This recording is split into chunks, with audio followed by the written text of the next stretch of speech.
Bueno, indudablemente que estamos viviendo un momento de tensión política creciente a raíz y sobre todo desatada después de el fracaso de la ley ómnibus en la Cámara de Diputados.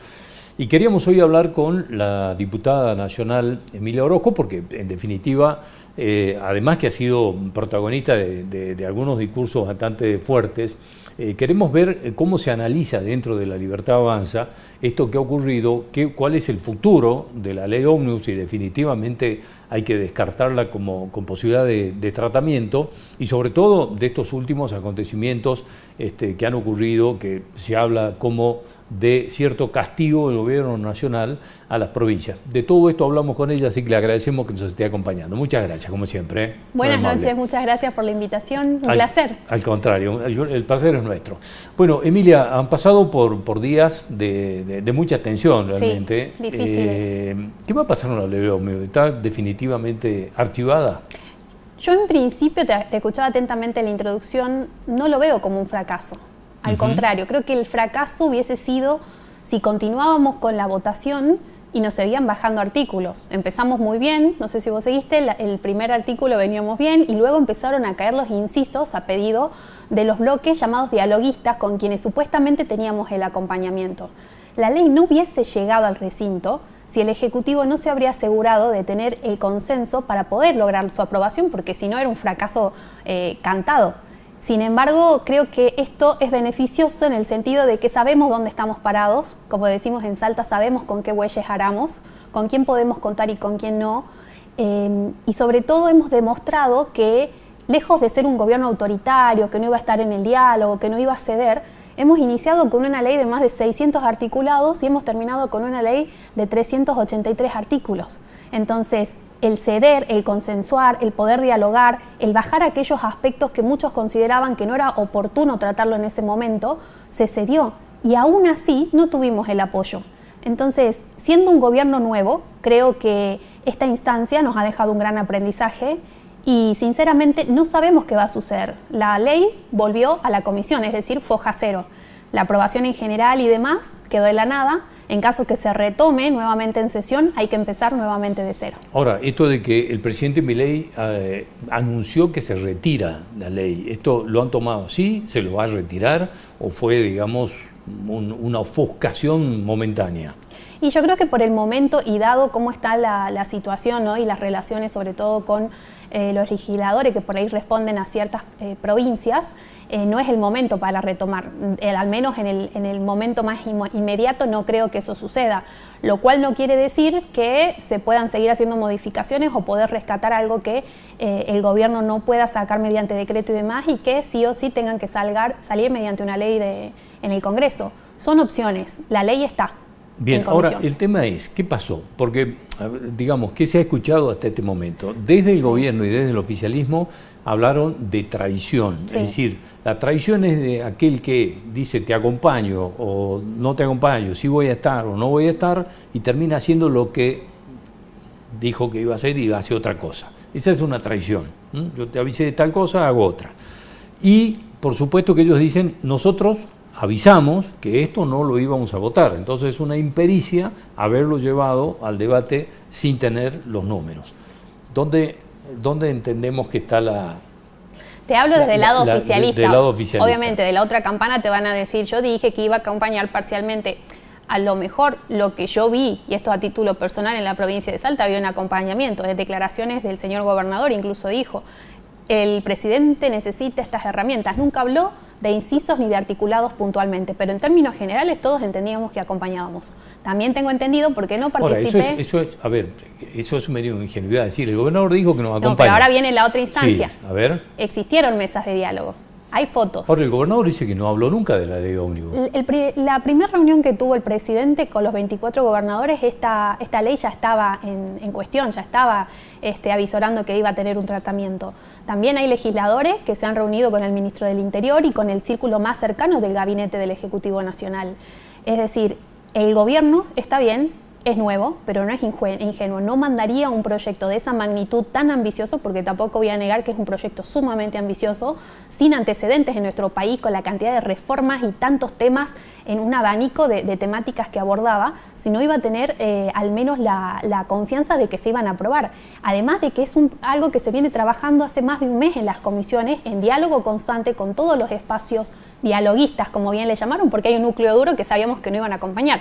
El sector de la izquierda, que por su naturaleza misma se opone absolutamente a todo, y luego el sector de Unión por la Patria, que en su gran mayoría no acompañaban, pero sí hicieron sugerencias, sí hicieron modificaciones, y por eso se fue cediendo. Si no hubiésemos tenido los números, la ley ni siquiera se tocaba y mucho menos se reducía de manera significativa en los articulados. Cuando el Ejecutivo Nacional habla de traición, creo que es una manera de calificar a aquellos que en algún momento dieron su palabra y que luego la retiraron con esta intención de seguir negociando. Y por ello escucho discursos de distintos referentes a nivel nacional que dicen, bueno, nosotros necesitábamos cuestiones que no perjudiquen a las provincias, pero según tengo entendido, las cuestiones que pedían eran más bien de interés partidario e individual que al interés de la provincia. A nosotros nos ha perjudicado mucho a la provincia de Salta. A los argentinos no tener esta herramienta nos ha perjudicado, porque estamos justamente en una situación de crisis donde el Ejecutivo necesita los instrumentos para empezar a salir, ¿no?, de esta situación decadente que nos ha dejado el gobierno anterior. Bueno, esto que pasó con el tema de los subsidios al transporte, sí. ¿Es un castigo a los gobernadores por no haber, se supone, por no haber votado, por haber, digamos, traicionado lo que se supone que habían empeñado como palabra? No lo creo así. De hecho, la quita de subsidios ya estaba estipulada en la plataforma electoral de La Libertad Avanza. Es algo que se dijo en campaña, no es algo que debería sorprender. Lo que sí sorprendió es que haya sido en esta instancia, y después escuchando al vocero presidencial y a los comunicados, porque esta noticia nos enteramos al igual que ustedes a través de los medios de comunicación. El transporte público es una responsabilidad netamente de las provincias y los municipios. Con respecto al subsidio, lo que buscan y que se busca en términos generales es empezar a subsidiar a la oferta y no a la demanda, es decir, no a las empresas sino al usuario.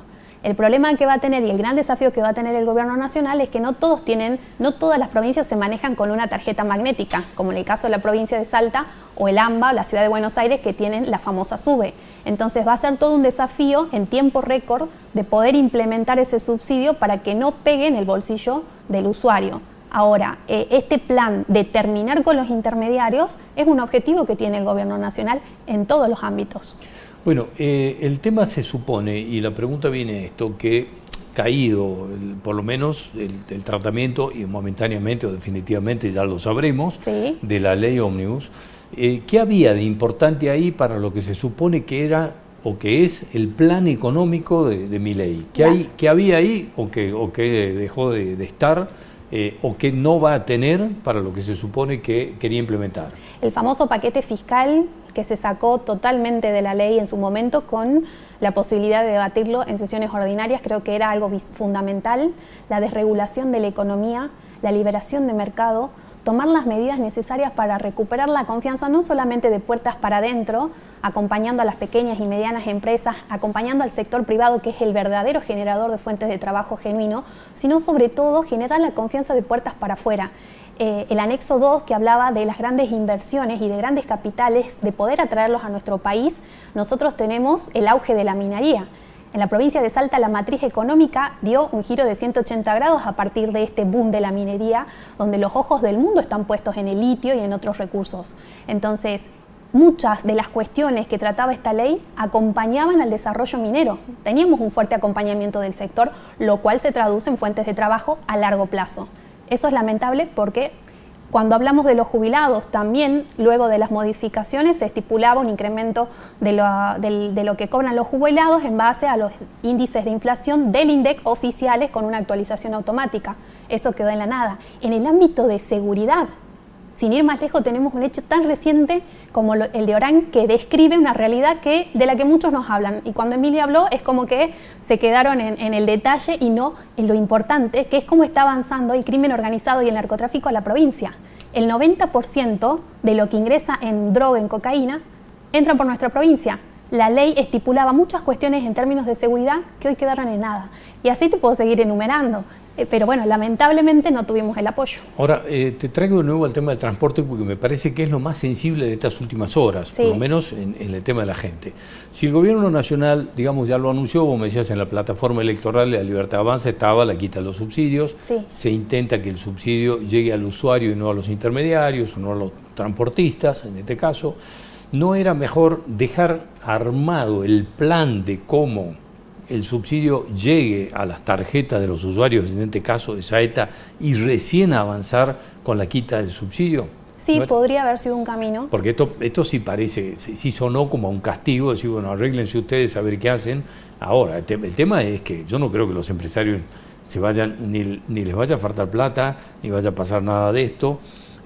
Me preocupan los usuarios, digamos, porque si esto se traduce en un inmediato salto del precio del boleto, sí es un golpe social fuerte. Totalmente, totalmente, pero cuando nosotros hablamos de las herramientas que el Ejecutivo necesita para subsanar la difícil situación, la crisis social, económica, monetaria, de todos los ámbitos que estamos hablando, es un trabajo en conjunto con los gobernadores. Entonces, en esta falta de acompañamiento y partiendo de la base que el presidente lo dijo muy bien en su alocución, ni bien asumió como presidente el no hay plata, esa es una realidad. Entonces, el no darle las herramientas al Ejecutivo Nacional, también hay que demostrarle y darle un baño de realidad a los gobernadores de que el gobierno nacional no viene a poner parches como hacía el gobierno anterior con una sobreimpresión de dinero, diciendo, bueno, tratemos de subsanar y paliar paulatinamente los problemas. Este gobierno viene a subsanar de raíz los problemas y los gobiernos provinciales decidieron no acompañar. Entonces, yo no tengo dudas que hay un plan. Seguramente que hay un plan, no creo que se haya tomado una medida de estas apresuradas, mucho menos si ya estaba anunciado en la plataforma de gobierno. Todas las cuestiones que va tomando y las decisiones que va tomando este gobierno son previamente planificadas, hay un gran equipo de trabajo detrás y obviamente que espero que el mayor perjudicado no sea el usuario y ahora, que haya un plan para poder salvar esta situación. Emilia, parecerían y da la impresión que están dinamitados todos los puentes de diálogo, por lo menos con los gobernadores, ¿no? Es imposible, digamos, llevar un gobierno sin que no tenga diálogo con ningún gobernador. Digamos, en algún punto tiene que encontrarse puntos de diálogo. Ahora la tensión parece ir subiendo y los puentes se van dinamitando cada vez más. En esta batalla cultural donde los círculos están muy viciosos y donde la vieja política tiene otras estrategias de comunicación, tratando de negociar intereses particulares y partidarios quizás, y esto a título personal, yo veo que hay una proyección más bien de acá a 2 años, están mirando más bien las elecciones, de dónde hacen caja, cómo consiguen cargos, necesito esto, necesito lo otro, fíjate cuánto me das, y no están pensando en las soluciones inmediatas. Yo creo que el gobierno nacional lo que está haciendo es tratando de sacar este país a flote, logrando un equilibrio fiscal, tratando de que la inflación baje y que los argentinos empiecen a mejorar su calidad de vida en el día a día, porque yo te puedo decir, en la macroeconomía, perfecto, se logró un superávit fiscal, un superávit monetario, después de tantos años que estábamos con un déficit, en definitiva, pero hablamos de lo macroeconómico. Ahora, en la microeconomía, en el día a día, y cuando el vecino va a comprar un paquete de yerba, dice, che, Mila, todo muy lindo, pero yo no veo el cambio, al contrario, las cosas me aumentan todos los días.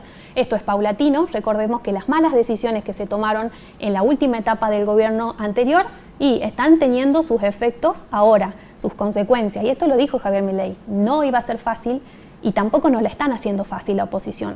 Si el diálogo al que se refieren o al que están acostumbrados algunos gobernadores es ¿qué me das? Y bueno, claramente este gobierno no está dispuesto a dialogar en esos términos. Bueno, ¿cómo ha caído en la Libertad Avanza, en este caso, el caso de ustedes, este último anuncio de la incorporación del PRO al gobierno? Digamos, ya es como, digamos, una alianza táctica estratégica con el PRO de Mauricio Macri y Patricia Bullrich, fundamentalmente, sí, y la incorporación de cuadros del PRO al gobierno. ¿Cómo lo evalúan? Y bueno, en esta cuestión de que somos un espacio relativamente nuevo, recordemos que el presidente es una persona que ha estado 2 años como diputado nacional en la Cámara, en el Congreso de la Nación, y ha hecho un salto enorme a la presidencia de la Nación, sin tener la estructura, y eso lo reconocemos, la estructura a la que muchos están acostumbrados de decir esta cuestión de tener referentes en cada lado de las provincias para empezar a armar esa base de trabajo. Sin embargo, tuvimos la mayor estructura que puede tener un gobernante, que es la gente. En ese sentido, el PRO nos ha venido a dar ese respaldo que necesitaba la Libertad Avanza con dirigentes de trayectoria. Lo veo mucho en el Congreso, dentro del Congreso, con el Colo Santilli, con María Eugenia Vidal. Son personas que realmente, en cuanto a lo legislativo y en cuanto a este lobby político, tienen lo que quizás al espacio de la Libertad Avanza le falta por cuestión de experiencia, porque la mayoría somos nuevos en esto. Entonces hay un complemento de un sector que viene a oxigenar la política, a terminar con las viejas mañas, y viene el otro sector que viene a hacer como ese nexo o ese puente con la vieja política y lo que tratamos de desterrar. Yo tengo muy buen diálogo, sobre todo con los referentes acá en la provincia de Salta. Tuve la oportunidad de ser parte de Juntos por el Cambio, así llego yo a la concejalía de la ciudad de Salta. Hay jóvenes referentes que realmente le veo una gran trayectoria, y por ahí lamento que en este semillero de jóvenes siempre sean los mismos, ¿no? Entonces, en esta alianza, no sé qué irá a pasar de acá a unos años, pero la verdad que me siento muy cómoda porque se comparten ideales, convicciones y el mismo modelo de país, ¿no? ¿Te respondió algo Máximo Kirchner después de ese cruce tan fuerte en la Cámara? Se levantó y se fue. Es un legislador, y me reía mucho porque algunos comentarios de gente ultra kirchnerista me decía: diputada, quédese, escuche y aprenda.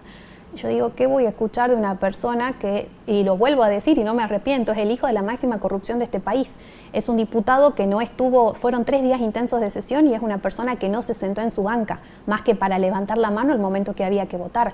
Y uno se da cuenta que Máximo entra al recinto porque llega su custodio, su séquito, los diputados que están comiendo en sus despachos, cuando le toca tomar la palabra bajan todos porque saben que hay que aplaudirlo. Entonces uno ve una obsecuencia alrededor que también es el reflejo de lo que son, ¿no? Mi alocución estaba preparada para defender la ley en términos generales porque estábamos en esa instancia, pero de verdad me enojó mucho, primero, ver todo lo que se vive dentro del recinto, que la cámara y los micrófonos no lo toman, lo vemos solamente los que estamos ahí, y que somos agredidos por parte de ese sector del peronismo y kirchnerismo más duro y rancio, y luego que nos quieran dar una lección a un gobierno que asumió hace 50 días, 2 meses, de cómo hay que hacer las cosas y cómo sacar a flote este país, cuando ellos ya tuvieron mucho tiempo para poner en práctica toda la teoría, ¿no?, que tratan de decirnos en 15 minutos, porque encima se excedió con el tiempo del reglamento, como diciendo: soy Máximo Kirchner, a mí no me toques la chicharra porque yo voy a hablar hasta que quiera.